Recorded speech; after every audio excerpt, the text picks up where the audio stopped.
সহ সারা দেশে সনাতন ধর্মাবলম্বীরা আজ মহা আনন্দে উদযাপন করছে শারদীয় দুর্গাপূজার মহাসমাপ্তি।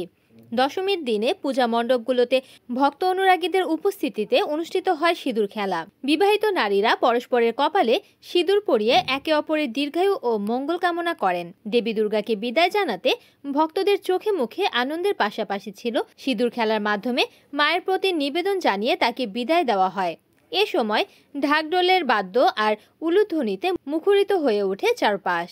অনুষ্ঠানে উপস্থিত নারীরা জানান, সিঁদুর খেলা শুধু একটি আচার নয়, বরং এটি বাঙালি হিন্দু সমাজের ঐতিহ্যের প্রতীক। এর মাধ্যমে তারা একে অপরের পরিবারের সুখ শান্তি ও স্বামীর দীর্ঘায়ু কামনা করে থাকেন। সিঁদুর খেলার পর দেবীর প্রতিমা বিসর্জনের মধ্য দিয়ে শেষ হয় শারদীয় দুর্গোৎসবের আনুষ্ঠানিকতা।